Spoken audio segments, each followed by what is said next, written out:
Hey, hey, hey, it is an unstoppable day. And if it's Tuesday, it's another episode of the Unstoppable Stories Show. Now, this one is going to be a tearjerker. So hopefully, in addition to having your pen and your paper, you have your tissue and you have your spirit of hope despite the obstacles, because we're going to be talking about a sensitive subject related to child human trafficking. But here's the one thing we know, that even in the midst of tragedy, there is reason to have hope.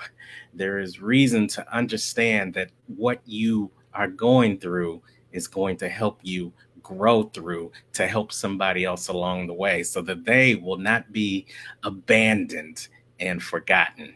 That's what we're going to be talking about tonight on the Unstoppable Story Show with Terrence Leffridge. So come on in and bring a friend. It's Tuesday night, y'all, and it's time for the Unstoppable Story Show with Terrence Leffridge.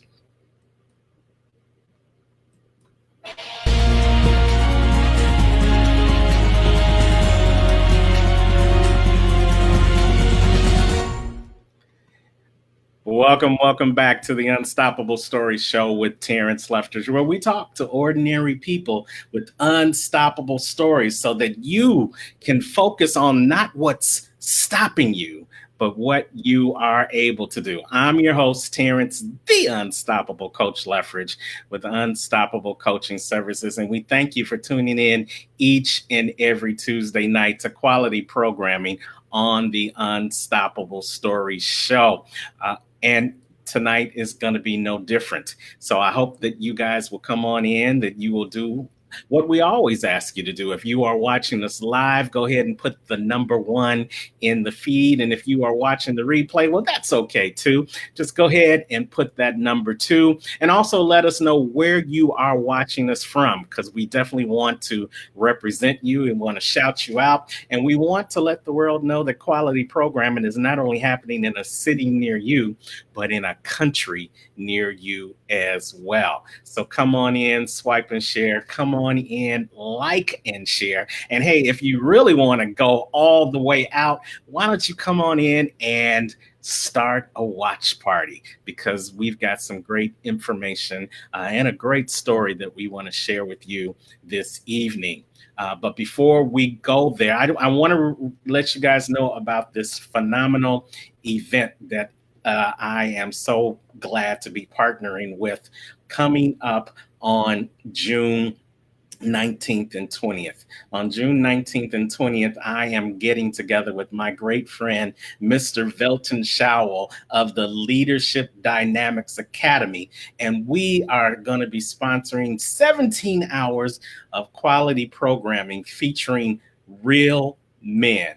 Yes, I said it, real men. It's the Real Men Speak Summit coming up on June 19th and June 20th. Well, you might be saying, Coach T, what is Real Men Speak? Well, I'm glad you asked. Real Men Speak is the culmination of who I consider, in my opinion, the real men from across the nation and across the globe that are going to come together and speak to you. The month of June is typically Father's Day weekend, and it's really when men get the accolades, when we get the first piece of chicken instead of last piece of chicken. But more importantly, it's when we step to the forefront and talk about issues in only a way that real men can do. And with all the things that are going on right now, from the COVID-19 pandemic to the pandemic that never seems to go away of racism and abuse of power, it's important that we hear from the real men.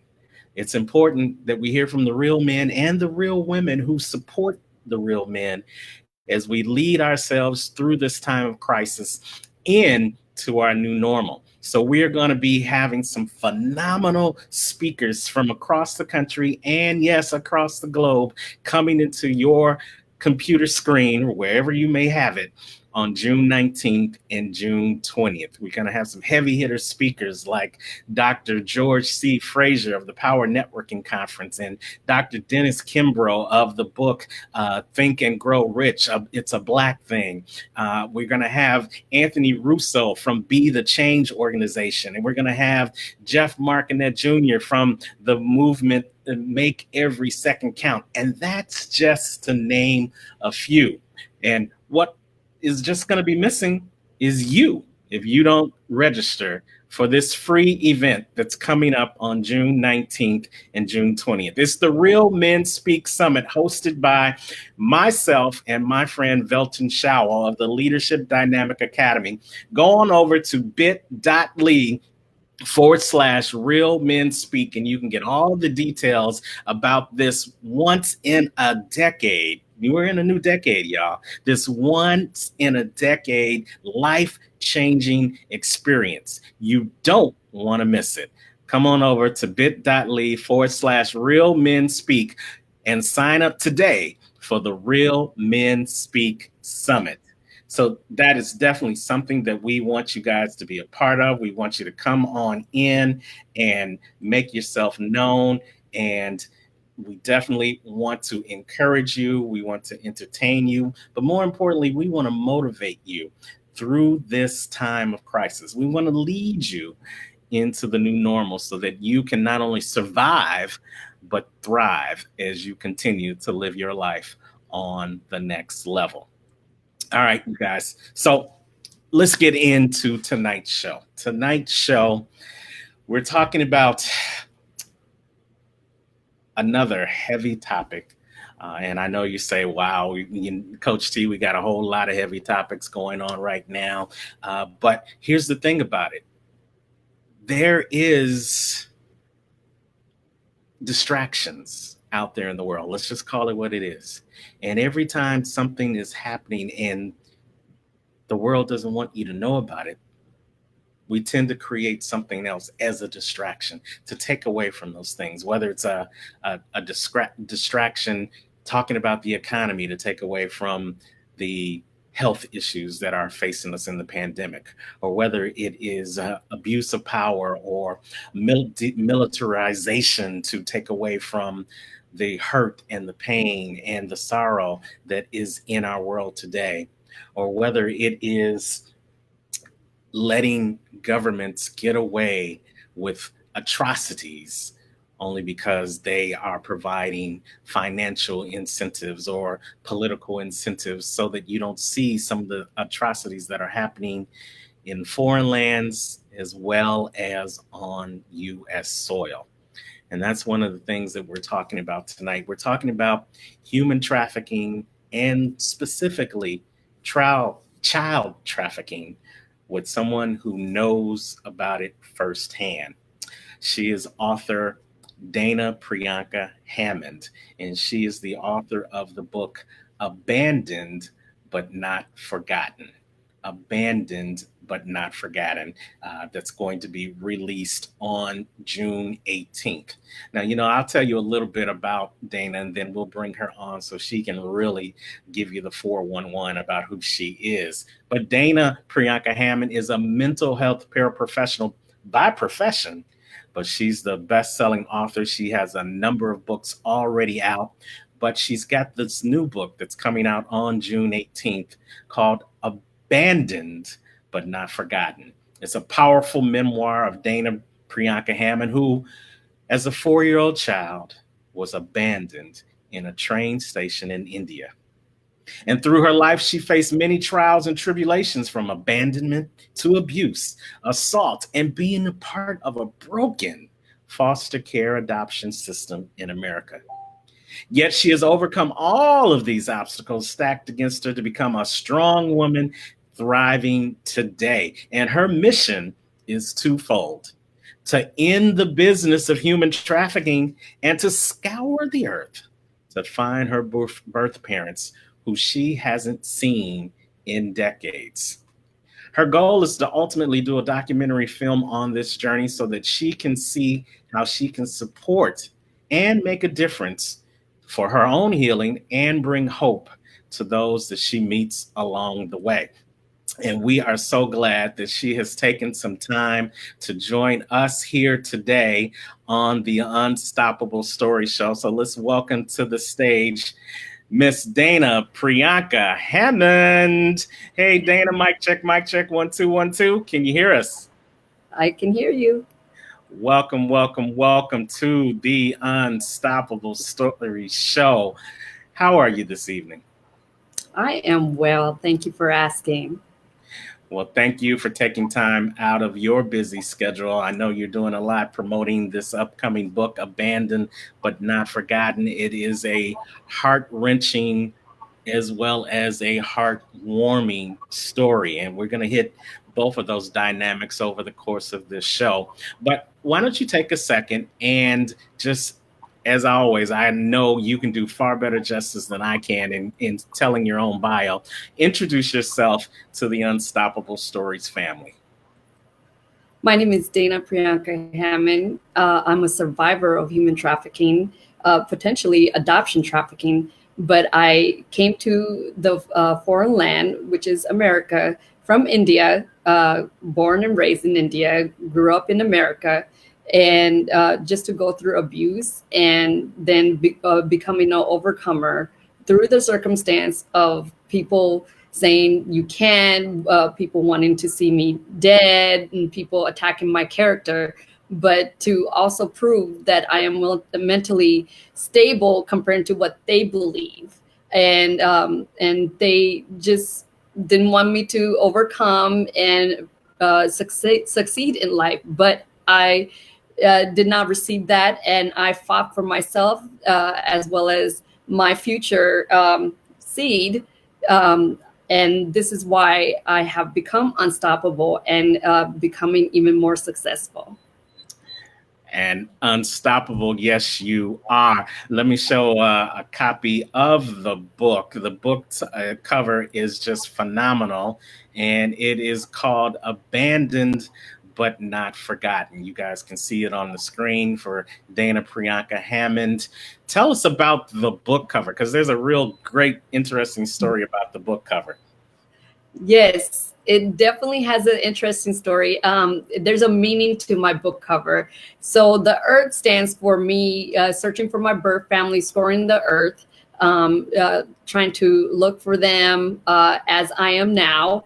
And the little girl, who is actually my daughter, she was the closest representative of me. So I used her just as the little girl looking for her birth family. And the hand of God that's reaching out is the one that actually rescued me in my life. And that has just been foreseeing me till this day. And it has not, that protection has not gone void. And it's still of current as of right now. And then the gold in India represents my inheritance that's in India, that soon as I'm able to return back home to my original motherland, I will be able to receive my inheritance. I love it. I love it. And we've got the beautiful Samar. She's in her mommy's lap right now. So she may join the show at any moment now. So you guys just get prepared for that treat. We want to say hey to Jackie, who is watching us from Indianapolis. We want to shout out to Lotus Richey, who says, hey, Dana. Hi. Angela Etleen is saying, hey, hello, Dana.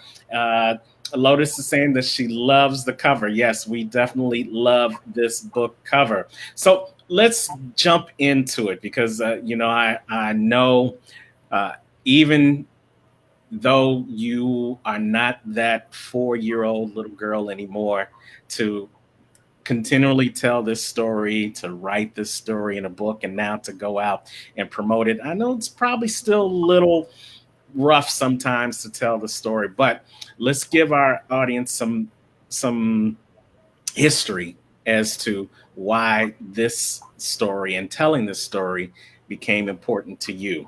You were left abandoned on a train station at the age of 4. Yes. From what you can remember, tell us about that time and then take us through your journey of abuse, abandonment, forgotten, shame, into the beautiful, prosperous, and determined woman that you are today. Take a couple of seconds and just tell us about your journey. Well, after going through so much grief in my life growing up, it was every day it was hell for me, pretty much. From the time that I left India to coming to America, I don't think it felt like there was no rest for the weary. That's what I felt like. I had no rest as a little child, and just growing up as a child. The very thing that maybe a child would need, I never received. So as a grown adult now, I became very responsible for myself, as recognizing my boundaries, learning my boundaries, even though like it becomes second nature for people now, as an adult, of what boundary is like, or what respect looks like for respecting others in certain categories, or certain topic, how to filter yourself. That never became easy, and it still is not until this day. Because I'm responsible for myself. And sometimes certain things become hard because of my past. And my past, even though it was a valuable lesson, and it's I went through a lot just growing up by myself, from the age of 4, when I was thrown in a rice sack and abducted in the train, and being scared and not knowing what's gonna take place in my life and where my life was going to be led and directed. It went from that to being rescued, and thankfully I came into an orphanage, and God knows what the orphanage intentions were. And I'm not saying that all orphanage intentions are bad, but I'm saying that I have the likelihood of being adoption trafficked, and many orphanages are the guilty people in adoption trafficking. And so a lot of adoptees don't realize that they have been adoption trafficked, as well as gone through some things. That they only are walking through life like I have. Oh, my parents didn't want me. My parents rejected me. And then you take on the self-pity of abandonment, and you carry that spirit with you, and it becomes a heavy spirit, because you're not just lost in your identity, but you're lost in yourself, because you felt like the people who gave birth to you, it just rejected you completely out of this planet Earth. And when you're walking around like that, you feel like that's your truth, the truth. And a lot of adoptees, that's how they feel. But I have to say is that that's not always the truth. That's not the case for a lot of adoptees, and that's not true. And so I think it's majority of the adoptees feel that way, where they now they want to discover who they are. They want to discover where the roots come from, and they don't know how. And that's what this journey is pretty much about, is going from a hellhole to now discovering my root cause. And if I can go back to my root and discover who my birth family is, I can show other adoptees and other people that they're able to do it too. And it's not impossible, because there are programs out there that can help you. There are people out there who's willing to help you. I mean, you can't do it by yourself, because it takes a village for anything to take place. Absolutely. We're talking to Dana Priyanka Hammond here on the Unstoppable Stories Show. We've got people watching us from DC. We've got people watching from Chicago. Thank you guys for tuning in. Definitely, as you come in, put your name and where you're watching us from. And if you got any comments or questions for Dana along this broadcast, put them in the chat, and then we'll try to get them on and get them answered for you. Now, Dana, as someone who didn't know his father, because my father passed away when I was 1, you were abandoned at the age of 4. Do you have any memory of your parents in your mind before that tragic moment happened at the age of 4? Honestly, I don't. That's the weird part. And just like many people, I know I have an understanding since I've discovered in my later age, when I became an adult, I've discovered that it takes a traumatic situation sometimes for your mind to even remember anything, to recollect anything. And anything prior to age 4, I do not remember that. I don't recall what my parents look like, what their faces look like, what my family even looks like. I can only speculate, they're just like me, or maybe they have this feature or that feature. But honestly, I don't know. The only thing that I do know is the first traumatic thing that has taken place, which was the abduction part. And I don't know why I remember that part so vividly. And that was my first memory of India. Wow. And that was the memory of being put over the shoulder of a man inside of a rice sack.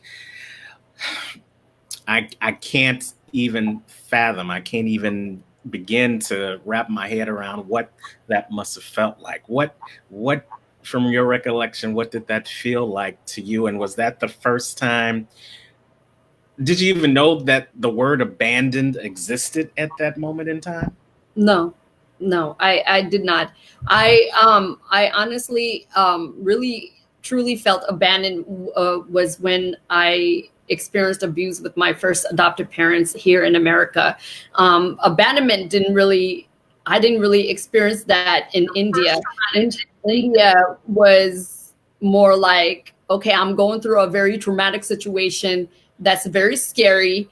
I didn't know how to wrap my head around it, my finger around the whole circumstance. All I know is that it was really rough, not knowing where I'm going, what's happening to me, what's taking place.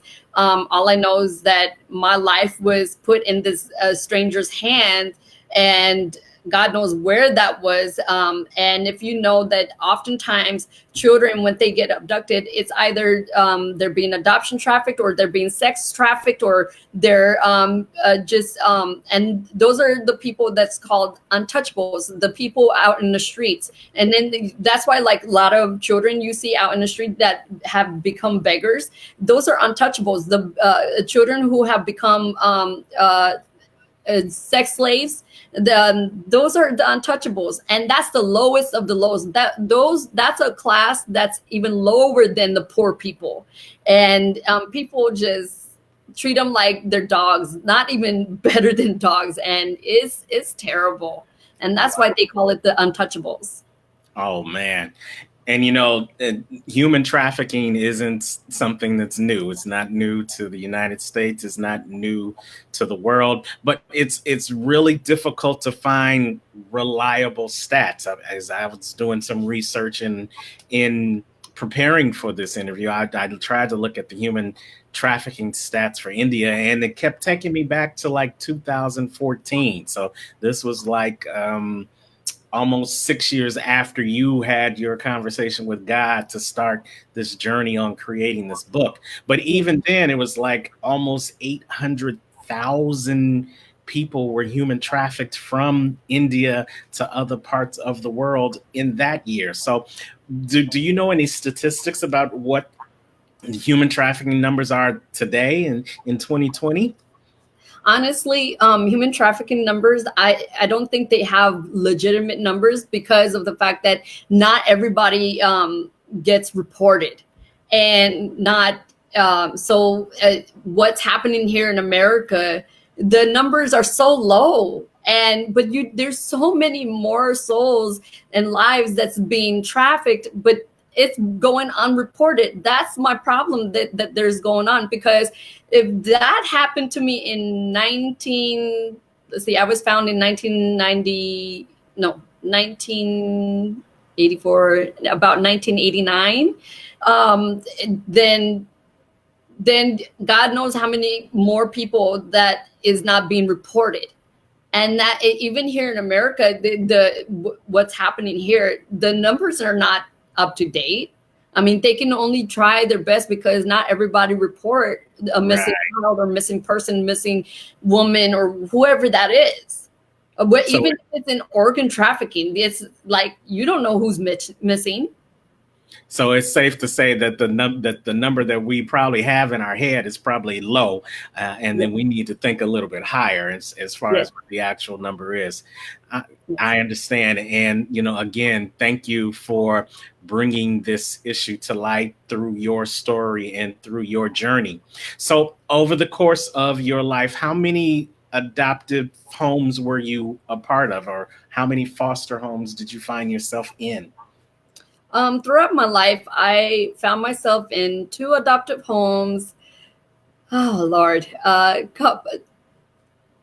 one, two, three, about three shelters, um, three, four foster homes, or five, Wow. and about one group home.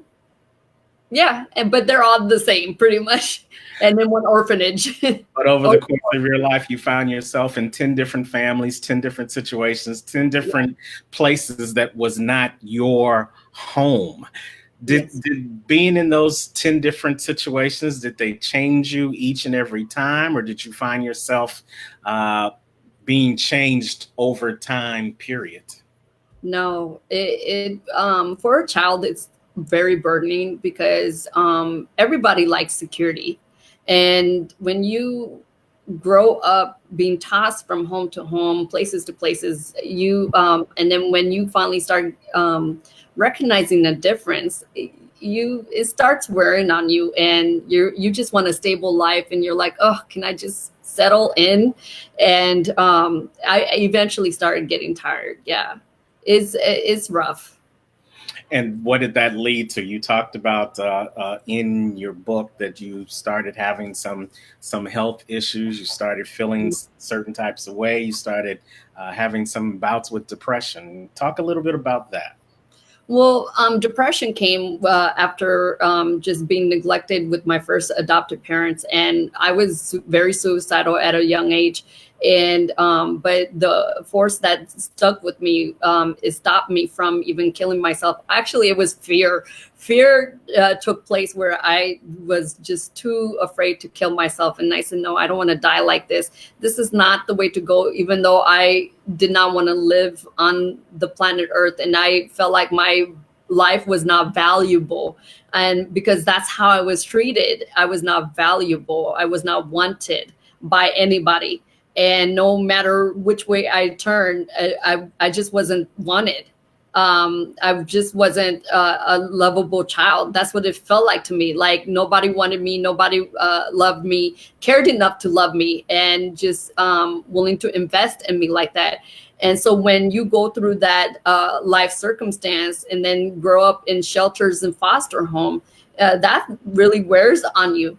And eventually, especially when you really have a desire to have a loving family, to be loved by somebody, to be covered and protected, that, and then you don't get that just brings in insecurity, brings in fear, brings in unstable life. And I grew up with the unstable life because of that, because of the choices I did not have, and the people who were put in my life, and their mistreatment caused me to be an unstable human being, as a teenager as well as a young adult. Wow. Yeah, I can see that. I can understand that as we continue our conversation with Dana Priyanka Hammond, the author of the book Abandoned But Not Forgotten, here on the Unstoppable Stories Show. Dana, I worked in the foster care system in Illinois for 10 years as a child advocate. And so I saw firsthand going into homes of relatives, or going into group homes, or going into shelters, talking with the different clients that I had to talk to from all different age groups. So whether they were sexually abused 7-year-old boy, all the way up to a 17-year-old girl that had already had 3 kids, and had been all types of atrocities as a result of being in the foster care system. So I empathize with what you went through. The one thing that they had in common is they didn't know who they were. So how did that affect you in formulating your own identity as you got older? Oh, it affected me tremendously because when I became a young adult and it was time for me to move out of the group home, as soon as I thought I was ready, especially from the small basic stuff that the group home taught me and what in the stuff that I needed to know, it wasn't enough. It never was enough. And then when I went out in the world, to start my own life, the insecurities brought it's an unstable life, a life that I just couldn't survive. I couldn't support myself.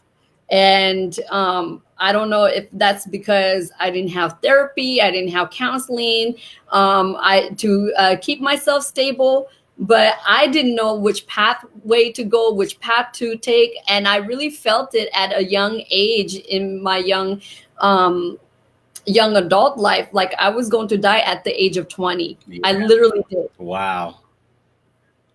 But there was somebody in your life that had been in your life all throughout the journey. And so even when you didn't think anybody was in your life, that person was in your life. And he made himself known to you in this pivotal point in 2008. Talk a little bit about the conversation you had in 2008 that really changed your trajectory on which way you were going today.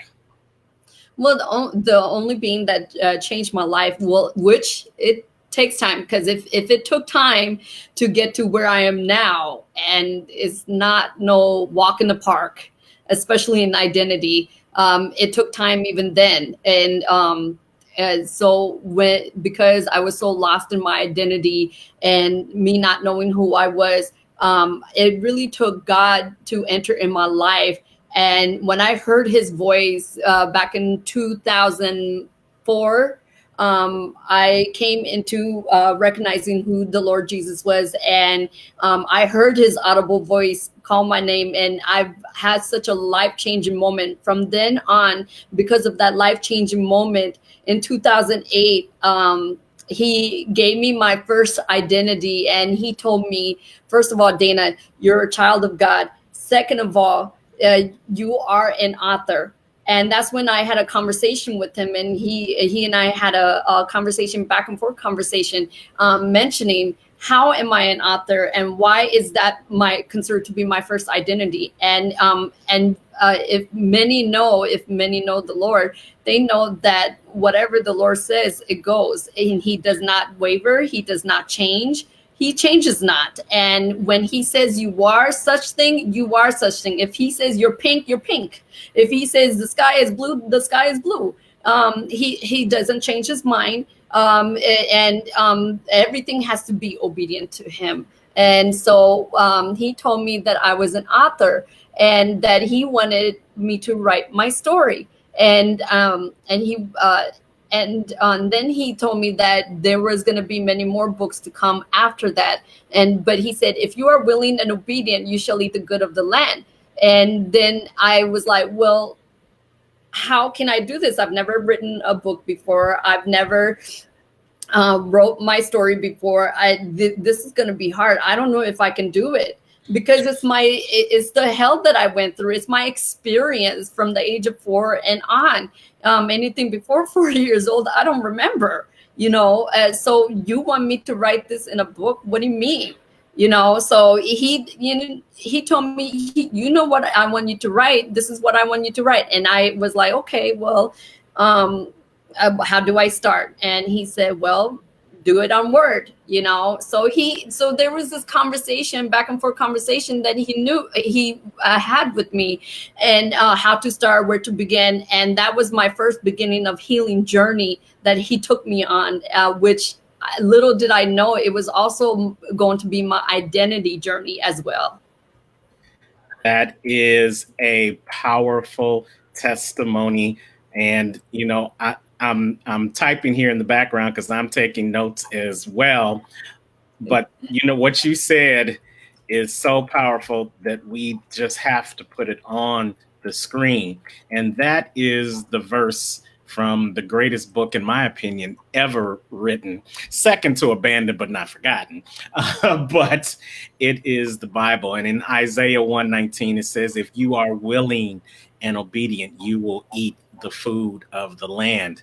And that had to be fearful for you at the time when God told you that you are an author and you will create many books, coming from the situation that you come from, abandonment, rejection, abuse, neglect, into this ideology that you were going to pin these great things that was going to not only change your life, but to change the lives of others. Where did you find that intestinal fortitude to become willing and obedient to that conversation? Well, it took time. First of all, it took time. And yes, you were absolutely right. I was petrified. I was scared to death. Because why I say to death? Because I'm like, God, you're holding me responsible for over what? You want me to do what? I mean, I said, there's no way I can lead people. There's no way I can guide people and tell them this and that. And I mean, I know I'm not fully there yet, but I know I just barely begun because of the fact that I just released my story, the story that he wanted me to release. And because when he told me back then, if you are willing and obedient, you shall eat the good of the land. And he kept repeating that to me. And I finally understood what that meant. And I said, oh, so he was telling me, I'm going to take care of you no matter what. Just be obedient and just do what I say. And don't worry about what's getting ready to for the future to come and who I'm going to provide. I'm going to provide the right people when it's time.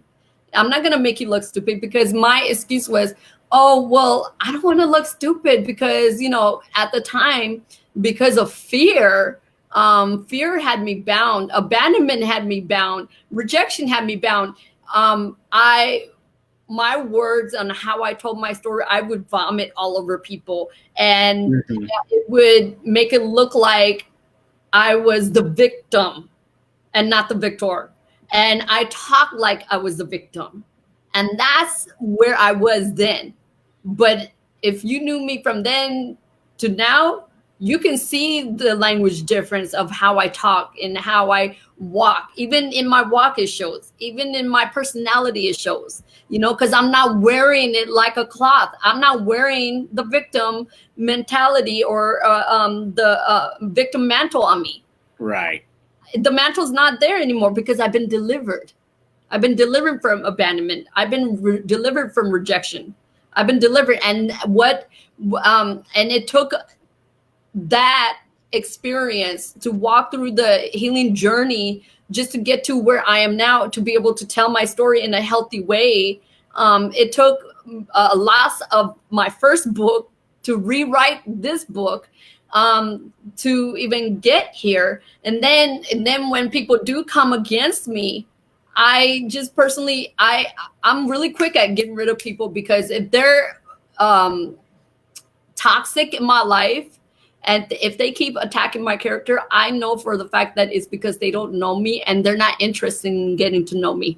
If they were really interested, they would be genuinely interested in wanting to be in my life, not to be gone from me. I understand. I appreciate that. And I think that's some great advice as we talk to Dana Priyanka Hammond here on the Unstoppable Story Show. Her book, Abandoned but Not Forgotten, is going to be released on June 18th. And so let's flip to the other side. Let's flip to the encouraging part. Let's talk to our audience about how they can move from being abandoned and rejected and forgotten into a space of obedience and willingness, so that they can live their life on the next level, focusing on what they're able to and to do, and not what's stopping them. So how would you recommend to someone who's watching this show right now that's going through something you're going through, or been through something you've been through, how would you recommend that they find the willingness to be obedient and to follow whatever God is telling them to do? First of all, don't let fear stop you. I know fear is the greatest enemy ever that stops you in your purpose, your future calling, whatever it is. Don't let fear stop you, because fear will, if it got you, it will stop you from your greatest destiny, greatest purpose, even your finances. Don't let fear stop you. And if you have to do it afraid, do it afraid. And because out of that becomes obedience. It allows you to, and don't think that you have to get from point A to point Z in fast term, because it doesn't work like that. Yeah. Don't, second of all, don't skip the process. Allow yourself to go through the healing. Allow yourself to go through that hurt and that pain, because you know why? If you went through hurt and pain to get to where you're at now, you have to go through hurt and pain again just to go through healing. Allow yourself, and if you have to vomit, vomit. If you have to regurgitate, regurgitate, so you can become a better human being. Allow yourself to go through the process. And if you look at yourself and say, I deserve this, I want this, I want that, I want what that girl has, I want that strength, I want that courage, if you want that, you can find that strength. Just dig a little deeper and walk through the process, and allow yourself to go through the process. Do it afraid, do it with the process, and do it because you love yourself, because you deserve it. Not because, oh, woe is me, everybody did this, so oh, what? Forget what people did to you. People are people, and people are used by the enemy. People are just going to go against you, because you know why? They don't understand who you are as a human being. They don't understand your identity. They don't understand your gift, and they don't understand your calling. But that gift won't come out of you until you allow yourself to love yourself first. Love yourself first, and take away all the people. Get rid of the people. And allow yourself to be in the lonely journey that you deserve to be in. And it's not a lonely journey. You're not alone, but it is a lone journey. But you're not lonely. You're not ever lonely. Just know that. But it is a lone journey. Yeah, there's a big difference between being alone and being lonely. You can be lonely in a crowded room if nobody in that room is on your same level, or if no one in that room is loving on you, or if you're in the wrong room to begin with. But if you take that time to be alone, hey, in the alone time, you get to build that relationship with him, and then you get to listen to him. You get to listen to him with 2 ears, and close that one mouth, that mouth that sometimes gets us in trouble, that mouth that sometimes gets us spouting the fear and not allowing us to move and fight that fear and do it afraid, as you said earlier. So there is nothing wrong with being alone, and don't get it twisted. Don't get the alone and the lonely twisted together. But I love what you said about loving yourself. And before you can even love yourself, you've got to know yourself. And we might think, having not gone through what you've been through, Dana, that it's got to be really hard to figure out who you are, and to know yourself, and to love yourself when you didn't have that foundation growing up. So how did you find a foundation of your own, despite not knowing where you came from or who your parents were? How did you build that foundation in yourself to know yourself and then love yourself? Well, first of all, I had to discover that God loved me first, and there is somebody who wants me. There is somebody who loves me. Even though he's an invisible force, and he's not a tangible, touchable mankind like any other human being, I had to experience his love first. And when he poured his love one day, when I was so void of love, I was depleted, like literally, I was very depleted from love. And I remember that time when he poured that love, my own 2 knees could not stand, and my knees buckled in, and I almost fell to the ground. Even that little love. And then what he shared with me was that was just little amount of love that I couldn't handle, and that he had much more love to give to me. Mm-hmm. But when he meets you in your level, and he grows you from that level of what you can handle that year, then what you can handle the next year, it grows each year. And so when I finally started feeling confident enough within myself, and the love that I even started experiencing as well as for myself, I started valuing myself. I didn't see myself as less than or worthless, or and it didn't matter on what people thought about me anymore. Not anymore. Not especially if my life was derived by off of what other people said. And you know what, the funny part was that I grew up with people controlling me, people telling me what to do, what not to do, and that's what. And I always relied on um, uh, people's action. I relied on them telling me what to do. And independency was, I wasn't used to of that. I didn't know how to make decisions for myself. And then when I finally did, it slowly by slowly, I was like, I can get used to of this. It used to be the most hardest thing for me to even make even a simple decision, from whether I wanted pizza to a hamburger. Yeah. That was the scary truth for me. And believe it or not, that was very scary for me, because I was so used to people making decisions for me and control and this and that. And then when I slowly got rid of that control out of my life, I was able to have control within myself. And that's what created even more stability. And then when I had the freedom of say, I had a freedom of voice all of a sudden. And then when people came in my life and continued to come in my life saying, no, Dana, you're this and you're that. And that now I can sit there and tell them, dude, you don't even know me. I don't know what you're talking about. So, and then it finally got old after a while, and I started getting rid of those people. Isn't it amazing what you can do when you know that somebody loves you as opposed to somebody's trying to control you?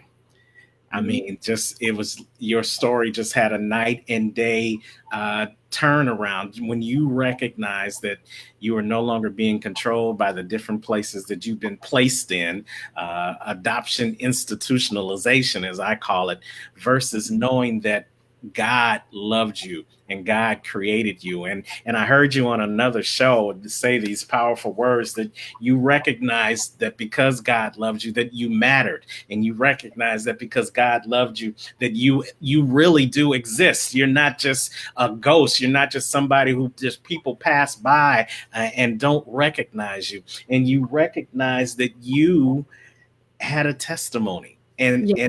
and I hear that testimony, and our audience can hear the testimony as it's coming authentically out of you right now. And it's just amazing to hear and see, because you now recognize that you know who you are because you tapped into whose you belong to. Yes. I no longer felt invisible, and I no longer became invisible. Even though my words fell to the ground with many people, my words now, I realized that's where the enemy was most afraid of, was my voice. And my voice was my greatest weapon, along with me telling my story. So that was the very thing that I was allowing myself to use. And I had to understand me first. When I understand me, I understood my greatest weapons in my own world. And that's what allowed me to finally walk in my purpose. I love it. And Angela Elting says that you are truly unstoppable. Yes, indeed. And she has a question. You've been resilient throughout this process. What has been your inspiration or motivation, or who's been the mentors that have been there to assist you as you've gone through this process and as you're walking the journey that you're walking now? That's a great question, Angela. Thank you for asking me that question. First of all, when you go through life of being depleted and not having anything, and even when you don't have anything to give and people come in your life and deplete you even the more, that's where your resilience come from, of not having and being emptied over after being emptied, instead of being poured into, given into, and being mentored. It took years and years and years before I finally could find somebody who said, Dana, I want to be in your life, and understood my place of weakness. They didn't understand in the beginning that they became a seed planter in my life. That didn't even take place until my late 20s, maybe 27 years old. And that's a pretty long time. You guys got to admit that I finally received somebody in my life and who are actually still existing in my life because they became a seed planter in my life, because they poured into my life, and they still remind me of there's victory in the end, there's God in the end, there's a light at the end of the tunnel, and they became my go-to people of who God is for me.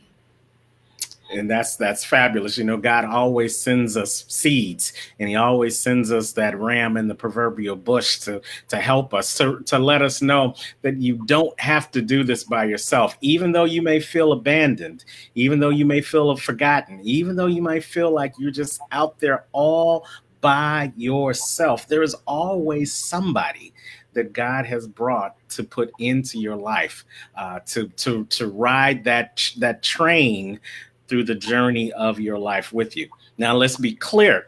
Not everybody who gets on that train is going to ride with you to the end of the line. I love Ecclesiastes 3 because it talks about a reason, a season, and a lifetime. And that's the people that are coming into your life.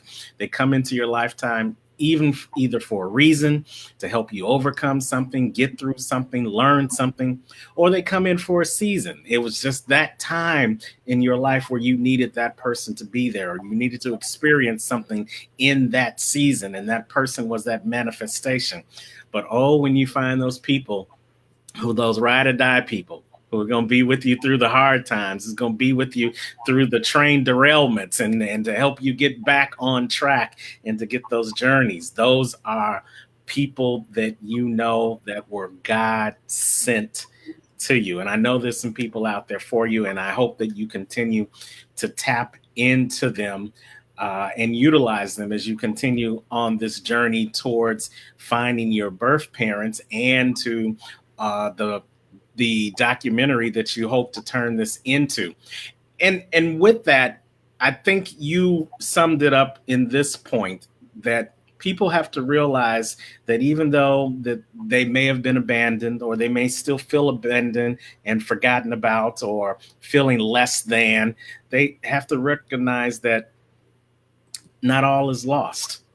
What do you put some meat on that bone when you say not all is lost, no matter what you've been through?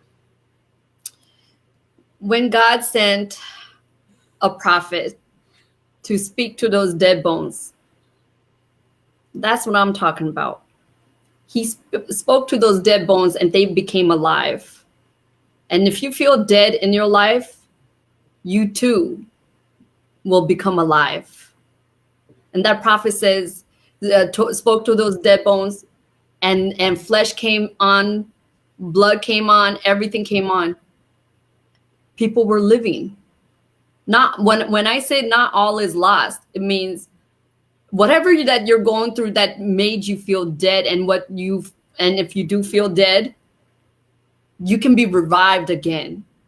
Just like he rose Lazarus from the dead, you can be alive again. But it really takes one person to do that, and it takes God. It takes God. And because he says, behold, that I have an expected end. I have a future. I have a hope and a future for you. I have an expected end. And when I started going on a journey of discovering who and what God was really about and his characteristics, he told me one day, he said, especially in my late mid-20s, he says, Dana, I want you to, first he apologized to me for what I've gone through. And he sincerely apologized to me and said, I'm sorry for not being there for you, but let me be there for you now. And when I was shocked on how humble the Lord was, and he actually apologized to me. Wow. And then when he says, let me be there for you now, I promise I won't let you down from this day forward. If you just let me, I want to be there for you. I want to. And when he showed me that he didn't want to give up on me, and he wants to be there in my life, he doesn't want to quit on me, that meant a lot to me. I was like, man, Lord, you're the most realist human being that I've ever experienced. You're more real to me than anybody else in fleshly bones that I've ever experienced. Right. More real to you than the people that you see walking by you on a day-to-day. Right. And that's and then he says, I want you to know the difference between the enemy's character and my character. And you'll see the difference. And he started pinpointing some differences out from the past, what I've experienced. And he's like, do you remember this? Do you remember that? Blah, blah, blah. I said, yeah. And he said, well, now start studying my character so you can know who I am and understand who I am for me. Because oftentimes religion says God sits on his throne and judges people. And he says, I'm not even about that. I'm not about that. I don't have time to be, quote unquote, a prick. I don't have time for that. Let's be real. Let's be real. Many people don't understand God's character. That's my problem. They don't understand. He has feelings just like us. And he told me that. And he shared that with me. He said, Dana, when you're hurting, I hurt. Absolutely. When you're happy, I'm happy for you. Right. And I'm not expecting anything in return. Here's the thing though. If you want to go to do education, to flourish yourself, if you want to have a degree, I have no problem in that. That's what people don't understand. I'm not stopping them. As long as it's not a sin, I'm not stopping you. I want you to grow. I want you to prosper. I want you to learn. I want you to have all that you can have. If you have the means to do it in your power of your hands, just do it. I'm not stopping you, because what you want is what I want too. That's what he shared with me. That's one characteristic. The other characteristics he shared with me is that God wants you to have the best life possible. He says, when that's Jeremiah 29, when that was shared with me, that there is a hope and a future and an expected end. He pinpointed out to me that's exactly what he wants. He's not a God who's going to put you, just automatically throw you to hell because, you sinned here and you sinned there. He understands we're flesh. We're going to do things. We're going to be tempted. As long as we try our best not to do it, that's all that he cares about. But he wants you to have hope and a future and expected end. That means that to have life that more abundantly and to have prosperous life. If you can have a prosperous life in heaven, you can have a prosperous life here, and we're meant to have a prosperous life. And so the drive for me comes from not having, but also to continue on because of the one who loved me, and because I am so afraid to stand before him, to not do what I'm supposed to do, which is to tell my story and write my story in a book. I don't want to face him because of what he's already input in me, and he did not give up on me. I do not want to face that. And that's what's causing me to keep going on, because one, I lack so much in life, and I've been 20 feet under, that I felt like I have nowhere else to go but up, even if I have to do it afraid. And that's what's given me the drive to do it. Well, that is a powerful testimony, and from somebody who has felt abandoned and rejected and forgotten for so long in her life, to have found this and to been able to have this 360-degree turn and feeling about life because of that relationship, that is truly phenomenal. Dana, we could talk to you for hours about this, about your journey and about the book, but our time is short. So let's talk about how they can get a copy of your book. The book is called Abandoned But Not Forgotten. Where can they get a copy of the book? And tell us again when the book is going to be released. You can find it on Amazon or Barnes & Noble, and you can actually get your pre-orders now on Amazon, Barnes & Noble, but you can get your ebook right now as we speak. You're able to purchase that, and the print version is coming out on June 18. That's good. So you guys definitely, we want you to flood Amazon. Flood Amazon right now. You can pre-order the print book. You can also order the Kindle book. It's ready right now. So for you people who love your iPads and you love your Samsungs and you love your tablets and you just can't wait another 2 weeks to get this powerful book, go ahead and go on over to, we have Dana's Amazon page listed on the screen right now, and you can get your copy of the book Abandoned but Not Forgotten at that link, as well as looking at all the other books that she has been a part of, because she has, once she recognized that she was no longer abandoned and that she had not been forgotten, she's been doing a thing, y'all. So she's got many books out there that tells her story. But this book is the book we want you to get right now, Abandoned but Not Forgotten. But now they also definitely will want to have a deeper conversation with you, Dana. So once they get the book, how can they reach out to you to have a deeper conversation with you, or to bring you in to speak to their group or their organization? How can they do that?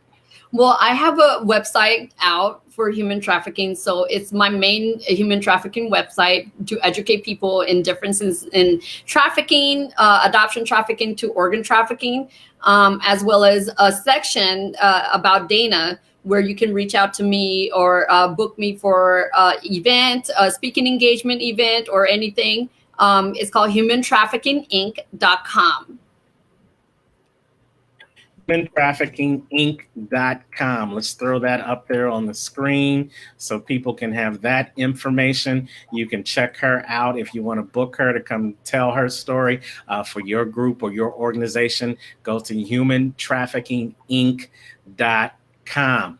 Well, Dana, it has been a pleasure. It has been a pleasure to talk with you, to hear about your story, to hear about this fascinating book, to see your beautiful daughter there in the background. I'm sure the joy of your life right now. Hell, you don't put her on the book cover, so you know she's already a star. Let's make that money. So we appreciate you. And you know what, for anybody who goes through a story like yours where they have come out on the other side, I always say to you, God, you don't look like what you've been through. Thank God that he came into your life at the time where you needed him, where he could turn that frown upside down and make it a smile, and give you the ability to fight the fear and do it afraid, and to move forward with the hope in him that you are going to reach all the goals that you're going to reach in the future.